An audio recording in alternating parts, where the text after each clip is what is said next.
नमस्कार दोस्तों, मैं हूं आपका दोस्त और भाई प्रदीप मिश्रा। आज हम बात करने वाले हैं एक बहुत ही इंपॉर्टेंट और सेंसिटिव टॉपिक के बारे में जो डायरेक्टली आपकी प्रॉपर्टी इन्वेस्टमेंट को अफेक्ट कर सकती है। और चूंकि भाई हूं आपका और दोस्त हूं आपका, तो कोशिश करता हूं आपको कहीं पर भी प्रॉपर्टी में फंसने ना दूं।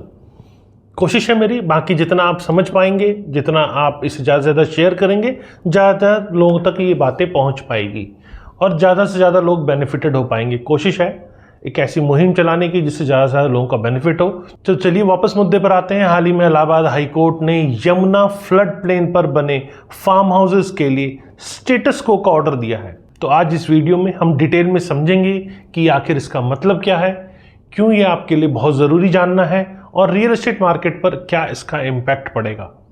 वीडियो को लास्ट तक देखिएगा और फिर कहूँगा ज़्यादा से ज़्यादा लोगों को शेयर कीजिए, सब्सक्राइब कीजिए और कमेंट कीजिए, क्योंकि यही एक ऐसा प्लेटफॉर्म है जहां पे आपको रेगुलर इंफॉर्मेटिव वीडियोस मैक्रो और माइक्रो एनालिसिस के साथ मिलते हैं। तो चलिए शुरू करते हैं। नमस्कार, मैं हूं प्रदीप मिश्रा। प्रॉपर्टी मिश्रा शो में आपका स्वागत है। यहां हम आपको प्रॉपर्टी और प्रॉपर्टी मार्केट की हकीकत बताते हैं। नो बकवास, डायरेक्ट काम की बात। चलिए शुरू करते हैं। सबसे पहले करंट सिचुएशन और हाई कोर्ट का ऑर्डर ये आपको समझाता हूं। अगस्त 2025 को इलाहाबाद हाई कोर्ट ने एक बहुत ही क्रूशियल डिसीजन लिया है। कोर्ट ने फार्म हाउस ओनर्स और नोएडा अथॉरिटी दोनों को स्टेटस को मेंटेन करने का ऑर्डर दिया है।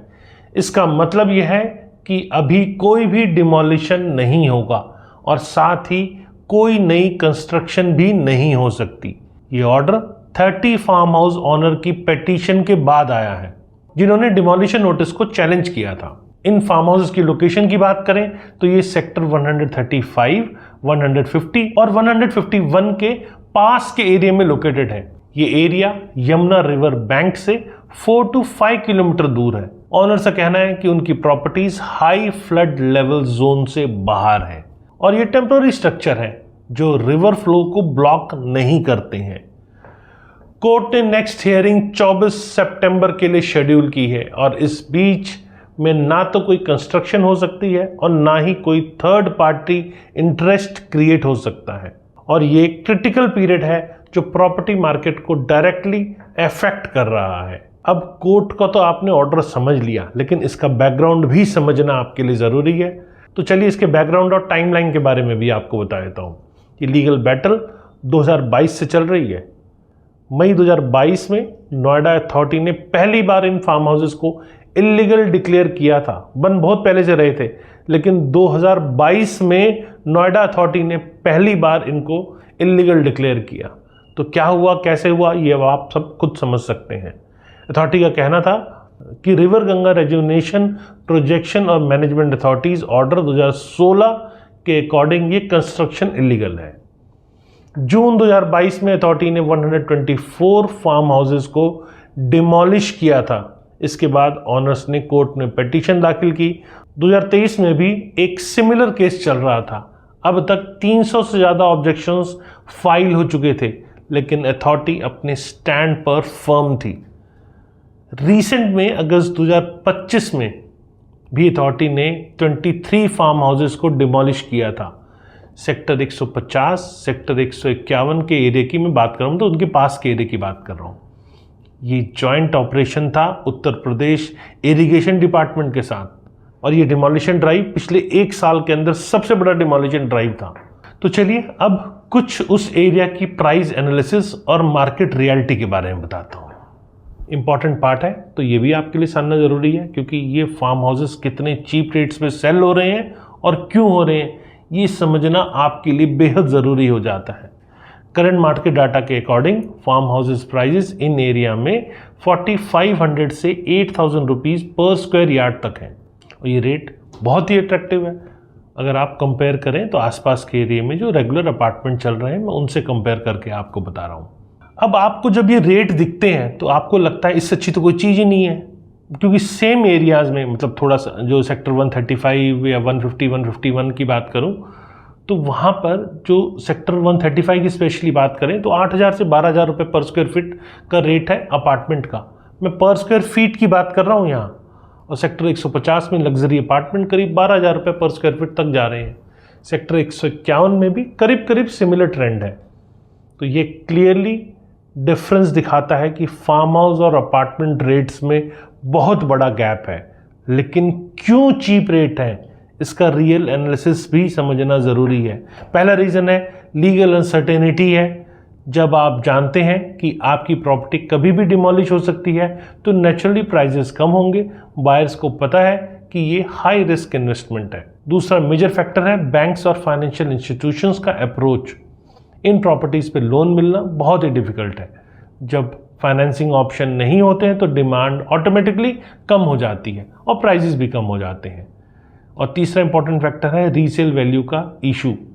फ्यूचर में यदि आप ये प्रॉपर्टी बेचना चाहते हैं तो बायर बेस बहुत लिमिटेड होगा और ये फैक्ट भी करंट प्राइजेस को कहीं हद तक सप्रेस करता है। एनवायरमेंटल कंसर्न्स भी एक मेजर फैक्टर है, स्पेशली यमुना रिवर पॉल्यूशन और फ्लडिंग का जो ये हिस्ट्री रहा है। 2023 में भी इन एरिया में फ्लड हुए थे और इनसे लॉन्ग टर्म वैल्यू एप्रिसिएशन में कहीं ना कहीं डाउट आता है। लेकिन इंफ्रास्ट्रक्चर और कनेक्टिविटी कंपैरिजन करें तो फार्म हाउसेज एरिया में बेसिक फैसिलिटीज़ भी प्रॉपर नहीं है। अथॉरिटी ऑफिशियली इलेक्ट्रिसिटी और वाटर सप्लाई नहीं देती है और ये भी एक रीज़न है कि यहाँ प्राइजेस चीप है। तो अगर बात करें तो रेजिडेंशियल एरियाज़ में नोएडा मेट्रो कनेक्टिविटी है, प्रॉपर रोड्स हैं, स्कूल हॉस्पिटल नियर बाय हैं। फार्म हाउसेज एरिया में सब फैसिलिटीज़ लिमिटेड हैं। सेक्टर 62, 75, 150 जैसे डेवलप्ड एरिया में प्रॉपर इंफ्रास्ट्रक्चर है जो प्रॉपर्टी वैल्यू को सपोर्ट करता है। मार्केट डेटा के अकॉर्डिंग नोएडा में average property appreciation 5 to 7% annually है। डेवलप्ड एरियाज़ में स्पेशली मैं बात कर रहा हूँ, फार्म हाउस एरिया में ग्रोथ बहुत कम है क्योंकि यहाँ अनसर्टेन है और उसका मेजर रीज़न कुछ लीगल इश्यूज़ का रहना है।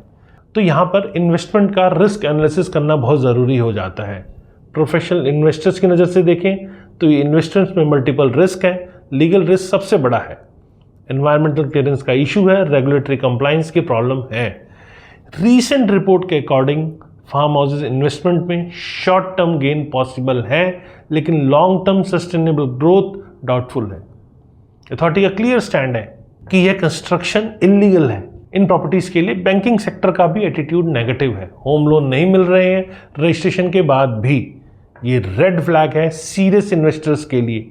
अगर मैं अपनी राय की बात करूं तो instead of farm house investment regular residential properties में इन्वेस्ट करना ज़्यादा सेफ है। लिक्विडिटी भी बेटर है और अपार्टमेंट भी आपका लीगल है। एनवायरमेंट और सोशल इम्पैक्ट की बात करें तो यमुना रिवर इकोलॉजी पर इन फार्म हाउसेज का नेगेटिव इम्पैक्ट है। रिवर पॉल्यूशन इंक्रीज हो रहा है, वेस्ट डंपिंग की प्रॉब्लम है, नेचुरल फ्लड प्लेन्स डिस्टर्ब हो रही हैं, लोकल कम्युनिटीज़ भी इफेक्ट हो रही हैं और ओरिजिनल फैमिलीज़ का लैंड वैल्यू डिस्टर्ब हो रहा है। गवर्नमेंट का फोकस सस्टेनेबल डेवलपमेंट पर है, इसीलिए फ्यूचर पॉलिसीज़ भी इन इलीगल कंस्ट्रक्शन के अगेंस्ट ही होगी। तो यहाँ मेरी रिकमेंडेशन आपसे है कि अवॉइड करें ऐसी इन्वेस्टमेंट्स को। जब तक लीगल क्लैरिटी नहीं आती है तब तक आपको ऐसी इन्वेस्टमेंट से बचना चाहिए। यदि फिर भी इंटरेस्टेड है तो वेट करें कोर्ट डिसीजन का। सितंबर में हियरिंग के बाद क्लियर पिक्चर हो पाएगी। अल्टरनेटिव इन्वेस्टमेंट ऑप्शन जरूर देख सकते हैं। नोएडा एक्सटेंशन में अफोर्डेबल हाउसिंग के बहुत सारे प्रोजेक्ट्स हैं। ग्रेटर नोएडा में भी अच्छी अपॉर्चुनिटीज़ इस टाइम पे दिख रही हैं। तो एनसीआर ओवरऑल कनेक्टिविटी के कारण एक अच्छा इन्वेस्टमेंट हब बना हुआ है, लेकिन हमेशा प्रॉपर्टी वही लें जिससे प्रॉपर अप्रूवल हो।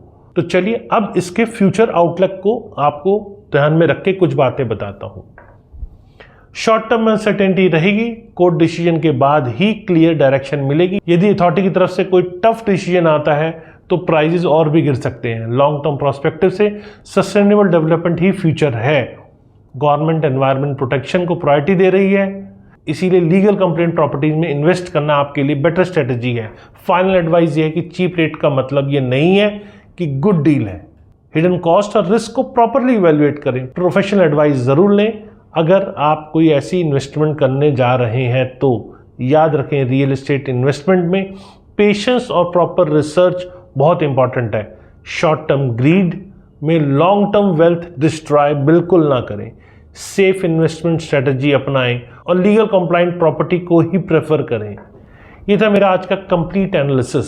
आपको इन्फॉर्मेशन यूजफुल लगी तो लाइक और शेयर करें। कमेंट में अपने क्वेश्चंस मुझसे पूछ सकते हैं। और फ्यूचर में रेगुलर आपको ऐसे इन्फॉर्मेटिव वीडियोस चाहिए जहां मैक्रो और माइक्रो एनालिसिस होता है, वो भी रियल एस्टेट रिलेटेड, क्योंकि हम सिर्फ और सिर्फ रियल एस्टेट से जुड़े हुए हैं, इसीलिए आपको इस एनालिसिस के साथ बता सकते हैं। हम कोई न्यूज़ चैनल नहीं है। हमसे जुड़ना चाहते हैं तो फटाफट सब्सक्राइब कीजिए और अपने मिलने जुलने वालों को भी सब्सक्राइब कराइए। मिलते हैं अगले वीडियो में, तब तक के लिए नमस्कार और जय हिंद।